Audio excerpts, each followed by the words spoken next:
Hi, what's up guys? I'm Varun and today I'm going to be doing a very simple pasta recipe for you guys.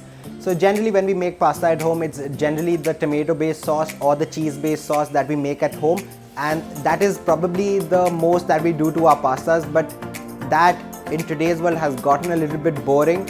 But to keep things simple, I wanted to give you guys an idea to make a sauce that is easy to make, is feasible to make at home, and is different from all these commercial and stereotypical sauces that we make at home.